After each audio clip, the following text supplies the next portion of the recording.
Puji nama Tuhan. Selamat malam Bapak Ibu Saudara yang saya kasihi dalam nama Tuhan Yesus Kristus. Bersyukur malam hari ini kita dapat kembali lagi bertemu melalui video ini. Saya yakin Bapak Ibu Saudara tentu semuanya ada dalam berkat perlindungan dari kasih karunia, damai sejahtera Allah Bapa yang menyertai kita selalu. Biarlah hidup kita senantiasa terus dipenuhi dengan rasa ucapan syukur dan damai yang daripada Tuhan. Sebelum kita mendengarkan firman Tuhan, mari kita masuk di dalam doa. Terima kasih Tuhan Yesus, sebentar kami akan mendengarkan firman-Mu, merenungkan firman-Mu. Tuhan tolong, kiranya firman Tuhan yang sederhana, singkat, padat dan jelas ini boleh menjadi kekuatan, penghiburan, dan pelajaran buat kami untuk kami menjadi anak-anak Tuhan yang lebih baik lagi. Ampuni dosa pelanggaran kami, kuduskan layakan kami, dan singkapkan firman-Mu bagi kami. Urapan Tuhan nyata, berkat Tuhan mengalir, dan kami semua disegarkan, dipulihkan, dan diberkati oleh Tuhan. Dalam nama Yesus Kristus, haleluya, amin. Mari kita buka di dalam surat Filemon. Buka dalam surat Filemon pasal yang pertama, ayat yang ke-1. Demikian firman Tuhan, dari Paulus seorang hukuman karena Kristus Yesus, dan dari Timotius saudara kita, kepada Filemon yang kekasih, teman sekerja kami, dan kepada Apfia saudara perempuan kita, dan kepada Arkipus teman seperjuangan kita, dan kepada jemaat di rumahmu, kasih karunia dan damai sejahtera dari Allah Bapa kita dan dari Tuhan Yesus Kristus menyertai kamu. Amin. Ya, ini salam pembukaan dari Rasul Paulus kepada Filemon. Ya, jadi surat ini ditujukan secara pribadi kepada Filemon yang ada di Kolose. Jadi surat ini diberikan bersamaan kepada jemaat di Kolose, tetapi secara pribadi diberikan kepada Filemon. Jadi ada dua surat ya, surat untuk jemaat di Kolose dan satu suratnya lagi khusus untuk Filemon, ditujukan secara khusus kepada Filemon. Ya, surat ini dituliskan dengan tujuan untuk kepentingan Onesimus. Ya, Onesimus ini adalah seorang budak yang pernah bekerja melayani Filemon pada saat itu ya, tetapi karena ada kasus ya, kemungkinan masalah keuangan, akhirnya Onesimus melarikan diri dari tempat tinggalnya Filemon ya, dari tanggung jawab itu. Dan ketika Onesimus ini bertemu dengan Rasul Paulus, ya, Onesimus dijamah Tuhan dan dia bertobat. Akhirnya Onesimus membantu pelayanan pekerjaan Tuhan yang dijalankan oleh Rasul Paulus.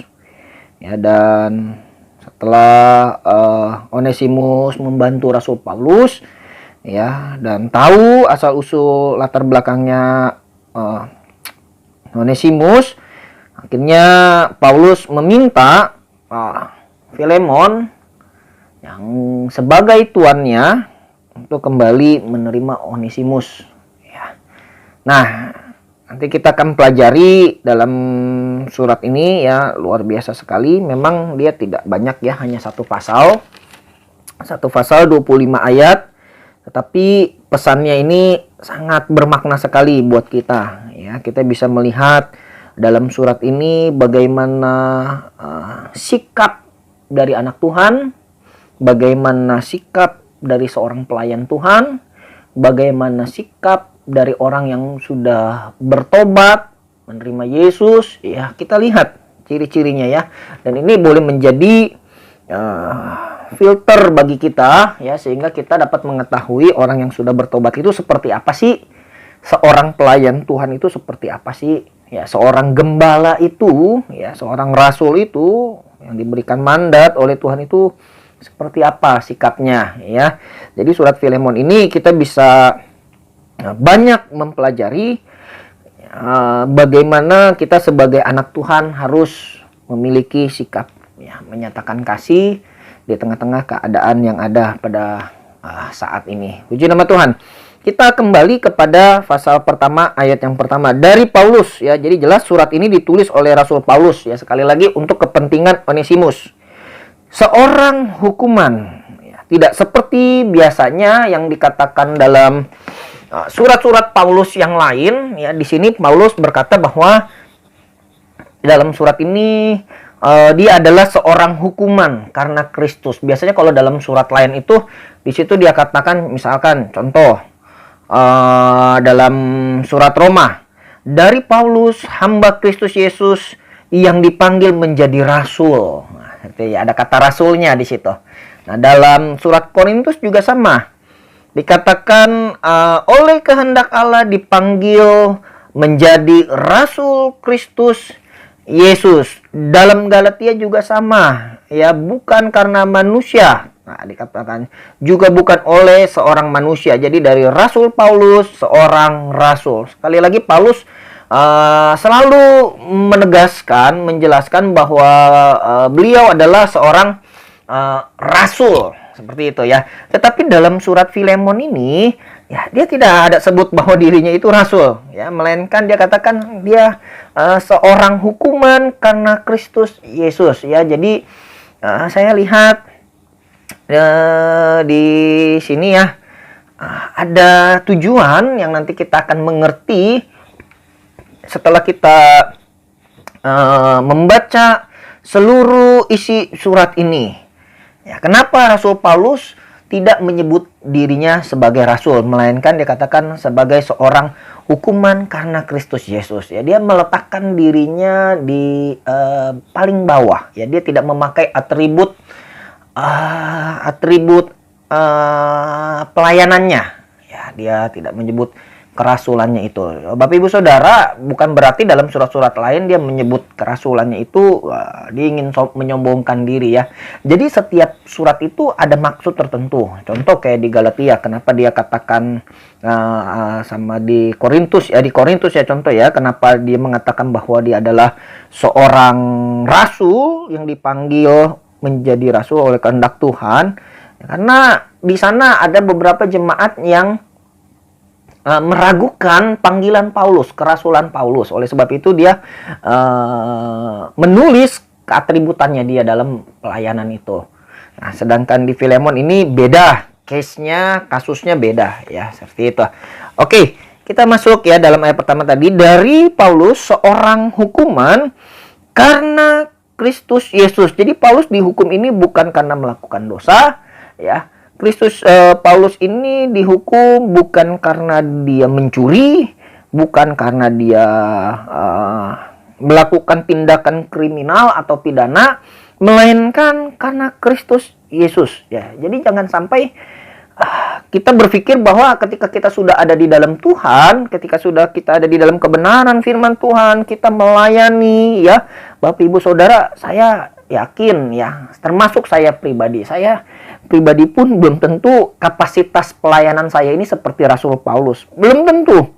Ya, Rasul Paulus ini kapasitas pelayanannya ini sudah go internasional, ya, sudah diakui dan dampaknya juga sudah luar biasa sekali sampai saat ini.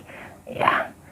Tetapi ketika dia sudah melayani dengan sangat baik, ya, bukan berarti dia luput dari dari penderitaan. Ya, buktinya dikatakan di sini dia menjadi seorang hukuman, maksudnya menjadi seorang tahanan, dia sedang ada dalam penjara.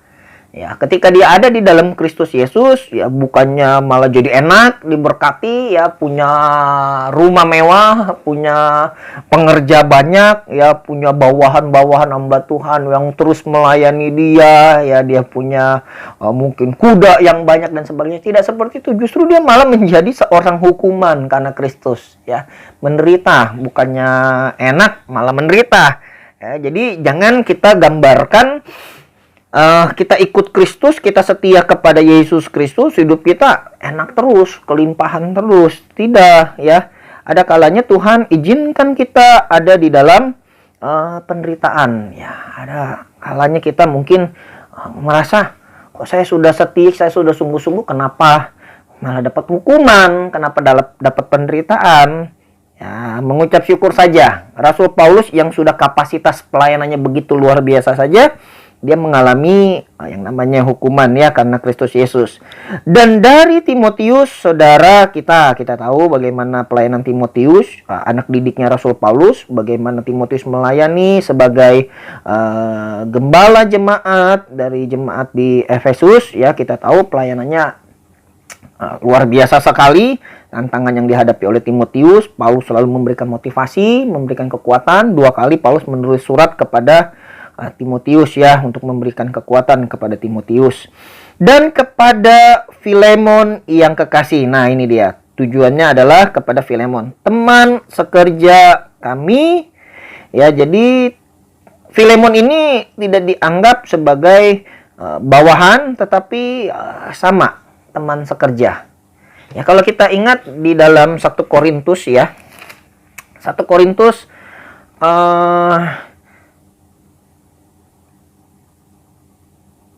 ya, 1 Korintus pasalnya yang ke apa namanya ya? Ya, pasal yang ketiga ayat yang ke-6.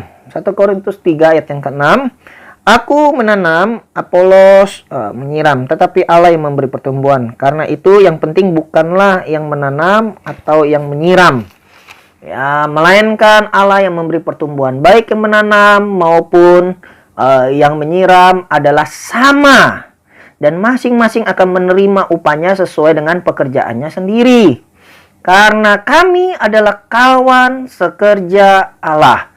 Kamu adalah ladang Allah, bangunan Allah. Apolos di situ ada Kefas ya. Kalau kita lihat di 1 Korintus pasal yang pertama itu ayat 12 ya. Itu ada golongan Kefas, golongan Apolos. Ya, itu semua sama ya. Itu dinamakan dengan kawanan sekerja Allah ya. Filemon juga sama. Ya, jadi Paulus di sini tidak memberikan satu perbedaan antara dirinya dengan Filemon. Padahal Filemon ini adalah anak atau orang yang diinjili oleh Rasul Paulus dan dia bertobat. Ya, bisa dikatakan anak rohani lah, seperti itu. Tapi Paulus tidak menganggap bahwa Filemon ini adalah anak rohani. Ya, melainkan dikatakan teman sekerja mereka. Disamakan derajatnya. Paulus tidak menyebutkan, saya ini rasul, kamu ini hanya dulu yang bekas saya beli, kamu sudah saya menangkan ya, kamu ini anak baru besar lah. Jadi saya lihat tidak ada senioritas di sini. Ya, yang ada Paulus menyamakan dirinya ya kepada Filemon. Kenapa Paulus bisa sampai mensejajarkan dirinya kepada Filemon? Nanti kalau kita lihat ini ada sikap-sikap Filemon yang membuat Rasul Paulus itu kagum ya, sehingga Rasul Paulus itu tidak menganggap lagi kamu ini hanya anak didik saya, kamu ini karena saya makanya kamu bertobat. Tidak, ya, justru dianggap teman sekerja. Sama, tidak ada perbedaan antara ini saya lebih hebat ya, kamu ini siapa sih, kamu ini masih kecil, kamu ini nggak tahu apa-apa, kamu ini kan petobat baru. Nggak seperti itu yang Rasul Paulus lakukan. Justru Rasul Paulus menyamakan dirinya, mensejajarkan dirinya dengan Filemon. Walaupun kalau diukur ya, Rasul Paulus ini tentunya jauh lebih hebat daripada Filemon. Jauh lebih hebat daripada Filemon ya. Kalau kita lihat pelayanannya, sepak terjangnya, kasihnya, semuanya jauh. Tapi Rasul Paulus karena melihat buah-buah yang keluar dari Filemon, akhirnya Paulus tidak mensejajarkan dirinya dengan membandingkan dirinya lebih tinggi kepada Filemon, melainkan dia katakan teman sekerja ya. Dalam Korintus itu jelas, kalau sudah dikatakan teman sekerja, artinya antara Paulus dengan Filemon ya sama saja, hanya beda tugas. Entah Paulus yang menanam atau Filemon yang menyiram, atau Filemon yang menanam, atau Paulus yang menyiram, sama saja. Dan kata Paulus nanti masing-masing akan mendapatkan upahnya. Kita semua ini sama di pemandangan Allah, ya. Begitu juga dengan Bapak Ibu Saudara, ya, ketika Bapak Ibu Saudara sudah menjadi orang yang bertobat lama dengan orang yang bertobat masih baru, atau yang masih mau bertobat, ya, ketika kita melayani mereka, jangan menganggap bahwa saya lebih hebat, saya lebih senior, saya lebih tahu, saya lebih pintar. Jangan. Ya, tapi marilah ya, kita belajar seperti Rasul Paulus. Kita ini semua sama. Kita kawan sekerja Allah. Ya, kita saling menghormati, kita saling menguatkan, kita saling meneguhkan, ya, kita saling memberi masukan, ya, antara satu dengan yang lain. Kita saling menerima. Ya, bukankah perbedaan itu bagus? Ya, jangan kita semua seragam semua, nanti jadinya aneh. Ya, lebih baik beda-beda, tapi kita tetap satu tujuan, percaya bahwa Yesus Kristus adalah Tuhan dan Juru Selamat kita. Ya, teman sekerja kami, dan kepada Apia, saudara perempuan kita, dan kepada Arkipus. Ya, jadi ada orang lain selain di Filemon di sana di rumahnya. Teman seperjuangan kita, dan kepada jemaat di rumahmu. Jadi Filemon ini ternyata rumahnya dipakai untuk ibadah. Ya, contohnya apa? Contohnya seperti rumahnya Tante Hetty, ya, Bapak Randi, Kodendi. Bagaimana rumahnya itu dipakai untuk ibadah. Ya, di situ tempat berkumpulnya jemaat-jemaat Tuhan, GPDI, Anugerah Gading Serpong, ya, khususnya Rayon Bogor. Ya, itu yang ada di Bogor, ya. Itu dipakai rumahnya untuk beribadah, untuk memuji Tuhan, untuk membina iman, membina kasih, membina pengenalan kita akan Tuhan. Ya, sama yang dilakukan oleh jemaat Tuhan di Bogor dengan yang Filemon lakukan. Rumahnya dipakai untuk berkumpulnya jemaat-jemaat Tuhan di sana. Nah, dikatakan di sana adalah teman seperjuangan kita. Nah, ini teman seperjuangan ini seperti apa sih perjuangannya, ya? Kalau Bapak Ibu Saudara mau tahu, mari kita lihat di dalam surat Filipi. Ya, teman seperjuangan. Wah, ini berjuang luar biasa nih. Ya, tentunya kita mau tahu perjuangannya seperti apa. Ya, Filipi pasal yang ketiga. Nah, kita lihat contohnya teman seperjuangan Timotius dan Epafroditus. Filipi pasal yang kedua, bukan 3, pasal 2, ayat yang ke-25. Sementara itu kuanggap perlu mengirimkan Epafroditus kepadamu, yaitu saudaraku dan teman sekerja. Ya, dikatakan tadi teman sekerja sama seperti di di Filemon, ya. Ya, teman sekerja, Filemon juga sama, teman sekerja, serta teman seperjuangan. Ya, jadi yang teman sekerja itu, sekali lagi, Timotius, Epafroditus. Timotius, Epafroditus adalah anak didiknya Rasul Paulus. Dan Paulus tidak membeda-bedakan antara Rasul dengan anak-anak didiknya itu. Ketika anak-anak didiknya itu sudah bertumbuh, melayani Tuhan dengan baik, memberikan contoh, teladan, kasih dengan baik, ya, dan Paulus tidak lagi membeda-bedakan. Seperti itu. Semua sama, teman sekerja. Dan dikatakan teman seperjuangan. Nah, teman seperjuangan. Yang seperti apa berjuangnya? Yang kamu utus untuk melayani aku dalam keperluanku. Nah, berjuang mencukupkan segala keperluan yang dilakukan oleh Rasul Paulus. Ya, saling melengkapi, saling menolong. Apa yang menjadi kebutuhan Rasul Paulus itu jemaat sediakan. Ya, apa yang menjadi kebutuhan Timotius, Epafroditus juga sama disediakan. Semua saling melengkapi satu dengan yang lain. Dilengkapi secara jasmani, dilengkapi secara rohani. Bapak Ibu Saudara, kalau lihat nanti di dalam Filipi pasal 4, nah itu tentang pemberian jemaat. Ya, bagaimana jemaat sangat memperhatikan apa yang menjadi kebutuhan, keperluan jemaat satu dengan jemaat yang lain, jemaat kepada hamba Tuhan kepada jemaat. Nah, ini indah. Ya, kalau seperti ini kan indah. Kita berjuang bersama, saling menguatkan, saling memberkati satu dengan yang lain. Ya, apalagi dalam keadaan virus corona sekarang ini, ya, ekonomi jujur saja sangat lesu sekali.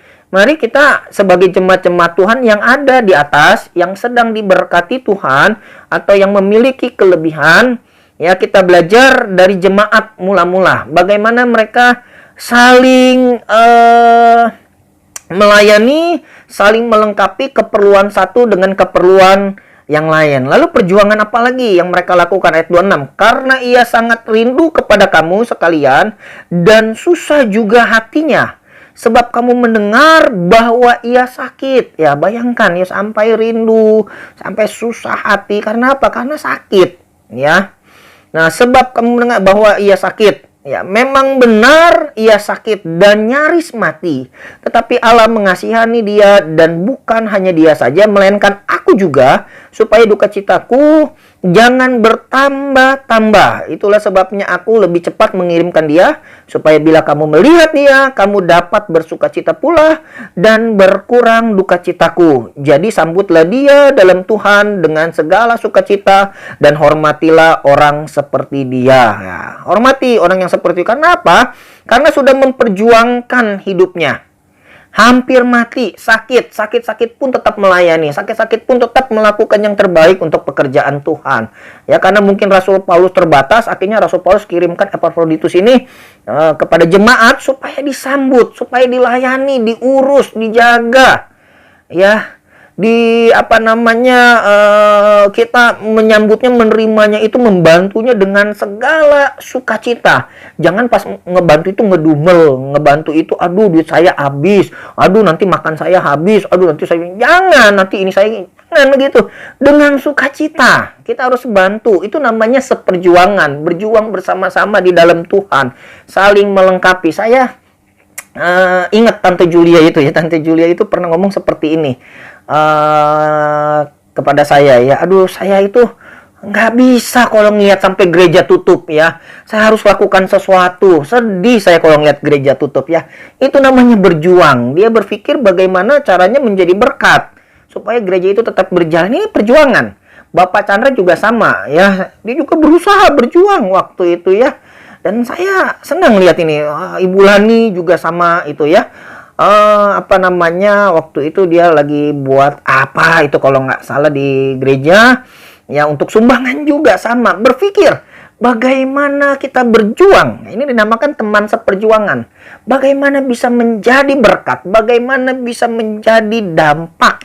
Kan indah kalau semuanya berjuang, semuanya saling bahu-membahu, semuanya saling menguatkan. Ya, Ibu Aurel juga sama. Semua ya, saya ini sebutkan nama-namanya, maaf ya, karena memang benar. Itu yang mereka lakukan ya. Ini yang suka nggak kelihatan juga pernah ya, itu Ibu Aling itu ya, tahu-tahu aja dia. Sudah lakukan sesuatu, dia kirim screenshotnya ya kepada Ibu Gebi. Ini buat ini. Ya, itu luar biasa sekali. Saya lihat ini yang dinamakan dengan teman seperjuangan. Ada lagi anak-anak Tuhan yang kalau memberi itu selalu bilang kepada saya, jangan bilang-bilang ini dari saya. Ya, nggak boleh disebutkan namanya seperti itu ya. Tapi supaya tujuannya pekerjaan Tuhan jalan. Saya lihat kalau anak-anak Tuhan seperti ini indah. Ya, kita saling menghormati, saling menerima satu dengan yang lain dalam kekurangan, dalam kelebihan. Ya, saling melengkapi. Ini yang dinamakan dengan teman seperjuangan. Jadi sama-sama berkorban, sama-sama berusaha, sama-sama melakukan yang baik ya. Apalagi kita keadaannya sekarang sedang ingin membangun panti. Ya, saya lihat jemaat itu begitu luar biasa sekali ya. Wah, saya langsung ini sediakan perabotan rumah tangga saya. Itu kemarin juga ya, Tante Julia itu, Bapak Chandra itu udah, itu semuanya udah pada berpikir bagaimana bisa jadi berkat buat anak-anak panti nantinya ya. Ada juga satu anak Tuhan yang mungkin Bapak Ibu Saudara ada yang kenal, ada yang belum ya, Coach Isun juga namanya itu juga sama ya. Berpikir bagaimana cara jadi berkat, padahal keadaan ekonomi saat ini lagi susah, tapi mereka tidak tahan itu. Mereka berjuang bersama. Kita semua berjuang bersama. Dalam ayat 30 Filipi 2. Sebab oleh karena pekerjaan Kristus ia nyaris mati dan ia mempertaruhkan jiwanya untuk memenuhi apa yang masih kurang dalam pelayananmu kepadaku. Nah, bayangkan. Hampir mati, mempertaruhkan jiwanya untuk apa? Memenuhi yang masih kurang. dalam pelayanan. Nah, jadi lihat ya, ketika kita balik lagi di dalam Filemon, ya dikatakan di situ teman seperjuangan kita. Artinya keadaan jemaat-jemaat Tuhan, pelayan-pelayan Tuhan pada saat itu, ya surat Filemon itu ditulis pada tahun 57 atau 62 sampai 62 Masehi ya. Keadaan jemaat pada tahun itu, pada saat itu seperti itu, saling, waduh ini bagaimana saya jadi berkat, bagaimana saya bisa menolong, bagaimana saya bisa melengkapi satu dengan yang lain ya, bagaimana saya melakukan sesuatu ya, dari jemaat memikirkan hamba Tuhan memikirkan jemaat, pelayan Tuhan saling bekerja ya, membawa kebutuhan untuk hamba Tuhan membawa kebutuhan untuk jemaat kepada jemaat. Ini pelayan Tuhan bekerja semua, memikirkan terus ya. Mereka ini saya lihat kayak nggak punya kehidupan keluarga sendiri ya. Mereka punya kehidupan keluarga loh Bapak Ibu Saudara ya. Mereka punya istri, mereka punya anak. Tetapi dalam kesibukan rumah tangganya ya, dalam mereka mengurus rumah tangganya, tetapi mereka tidak habiskan waktunya hanya untuk rumah tangganya saja ya, melainkan mereka juga bagaimana sibuk ya untuk pekerjaan Tuhan, untuk kerajaan Allah. Nah, ini yang bisa saya sampaikan dalam surat Filemonnya untuk kata salam ini. Jadi saudara, kalau kita membaca surat Filemon dalam kata salam ini, hanya kita baca sekilas saja, ya mungkin tidak ada maknanya. Tetapi kalau kita renungkan setiap kata, setiap ucapan yang diucapkan oleh Rasul Paulus lewat ilhaman daripada Allah Roh Kudus, itu maknanya luar biasa sekali. Mengajar kita sebagai anak-anak Tuhan untuk menjadi orang yang rendah hati. Kita ini semua adalah teman sekerja, kawan sekerja Allah. Tidak ada yang lebih tinggi, tidak ada yang lebih rendah, tidak ada yang lebih senior, tidak ada yang junior ya. Ketika kita memiliki kasih, ketika kita memiliki fokus untuk kerajaan Allah, kita semua sama di mata Tuhan. Nggak ada bedanya, Rasul Paulus katakan ya. Justru yang menjadi hal yang paling mencolok dalam teman sekerja Allah ini adalah perjuangan. Ya, perjuangan antara satu jemaat dengan jemaat yang lain, antara pelayan yang satu dengan pelayan yang lain, dengan antara hamba Tuhan yang satu dengan hamba Tuhan yang lain. Ketika kita ada dalam hal ini, ayat 3, kasih karunia dan damai sejahtera dari Allah Bapa kita dan dari Tuhan Yesus Kristus menyertai kita semua. Saya yakin ketika kita sama-sama berjuang ya, maka damai sejahtera, kasih karunia Tuhan menyertai kita. Bukan sekali datang saja. Menyertai artinya dalam setiap keadaan, dalam setiap waktu, dalam setiap kondisi. Damai sejahtera Allah, kasih karunia Allah terus menyertai kita. Meskipun kita mungkin dalam tekanan seperti Rasul Paulus dikatakan hukuman karena Kristus, ya, tetap ada damai. Puji nama Tuhan. Saya tidak akan perpanjang firman Tuhan. Biarlah dalam keadaan-keadaan yang mungkin tidak baik ini ya, tapi kita percaya di dalam Tuhan semuanya baik, tidak ada yang tidak baik. Saya percaya ketika kita fokus berjuang bersama-sama di dalam ladang pekerjaan Tuhan, saling mengasihi satu dengan yang lain, maka damai sejahtera Allah akan menyertai kita. Tuhan Yesus memberkati. Kita akan masuk di dalam doa. Tuhan Yesus berkati sidang jemaat Tuhan yang ada di Bogor, Gading Serpong. Berikan kesehatan, kekuatan, damai sejahtera yang daripada Tuhan. Berkat Tuhan limpah dalam kehidupan mereka. Dan kami semua semakin hari mengasihi Tuhan, saling membangun satu dengan yang lain, saling menghormati, saling menjaga Tuhan. Kiranya Tuhan menolong kami, memberkati, dan Tuhan Yesus terus bukakan jalan buat kami. Mungkin ada masalah ekonomi, masalah kesehatan, apapun itu yang menjadi masalah kami, Tuhanlah yang menjadi kekuatan, Tuhanlah yang menjadi penolong kami. Berkati bangsa Indonesia. Kami yakin percaya virus ini akan berlalu. Tuhan berikan hikmat kepada pimpinan-pimpinan. Tuhan tolong adakan mujizat-Mu dan adakan kuasa-Mu Tuhan di tengah-tengah keadaan yang seperti ini. Nama Tuhan akan dipermuliakan dan banyak jiwa yang akan datang kepadamu dan mengakui Engkau sebagai Tuhan Yesus, juru selamat mereka secara pribadi. Terima kasih Tuhan. Kami akan istirahat. Tutup bungkus kami dengan kuasa darah-Mu di dalam nama Tuhan Yesus Kristus. Kami sudah berdoa mengucap syukur. Haleluya. Amin. Selamat malam. Tuhan Yesus memberkati kita semua. Immanuel. Haleluya.